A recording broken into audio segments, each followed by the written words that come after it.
Le 2 novembre 1979, porte de Clignancourt, Jacques Messrine est tué par des policiers de la brigade anti-gang. 15h15, cet après-midi, porte de Clignancourt à Paris. Au milieu de la circulation, une fusillade éclate. Une voiture grise s'immobilise, criblée de balles. À l'intérieur, tué net, Jacques Messrine. J'insiste, il y avait les deux services. Il y avait les deux services, OCRB et BRI. J'insiste, il y avait les deux services. Pardon ? Il y avait les deux services OCRB et BRI. Jacques Messrine est transporté hors de la BMW. Nous avons relevé 19 impacts de balles sur le pare-brise de la voiture. Les inspecteurs qui le suivaient depuis plusieurs jours n'ont rien laissé au hasard. Oui, rien n'avait été laissé au hasard cet après-midi.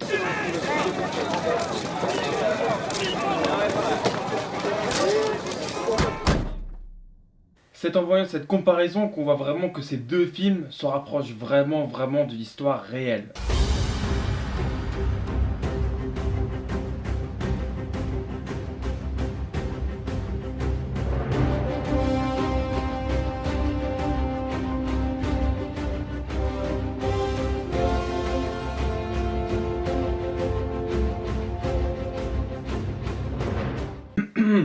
Et bonjour à tous, bonjour YouTube, c'est Captain Isio, j'espère que vous allez bien. Et aujourd'hui parlons d'un très bon film biopic français.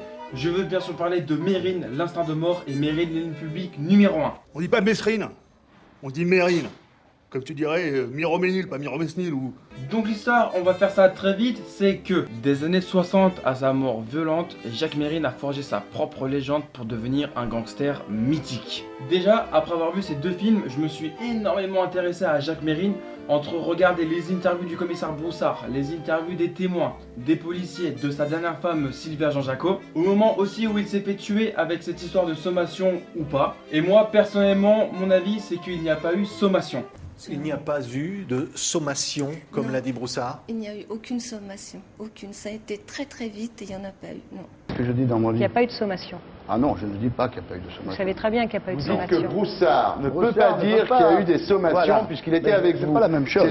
Ça voudrait dire alors que la mort qu'il a dans le film serait très proche de la réalité. Évidemment, c'est mon avis. Donc maintenant, revenons au film et particulièrement à l'instant de mort. Il n'y a pas d'héros dans la criminalité. Il y a que des hommes qui sont marginaux, qui n'acceptent pas les lois. Donc personnellement, j'ai adoré ce premier opus. On voit comment Jacques Mérine évolue au fur et à mesure du film, avec aussi une scène d'évasion très spectaculaire.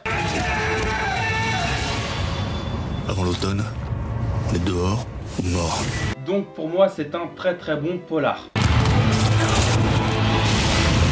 Personne ne me tue tant que j'ai pas décidé. Passons à l'ennemi public numéro 1.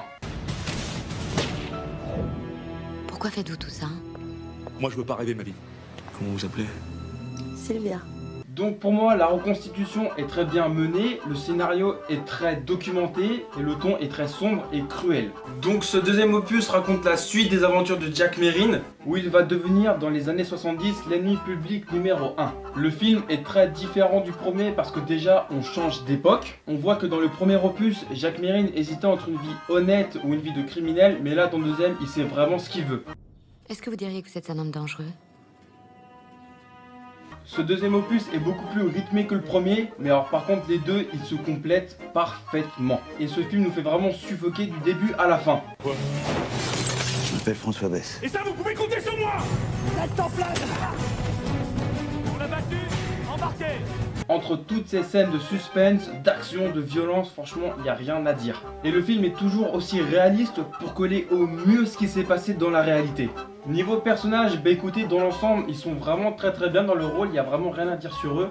Il y a aussi évidemment un Vincent Cassel au top de sa forme, il est vraiment bluffant, son rôle lui colle à la peau. A noter aussi qu'il n'a pas hésité à prendre 20 kilos pour jouer Jacques Mérine. Ensuite, la musique est aussi vraiment très sympa, écoutez bien.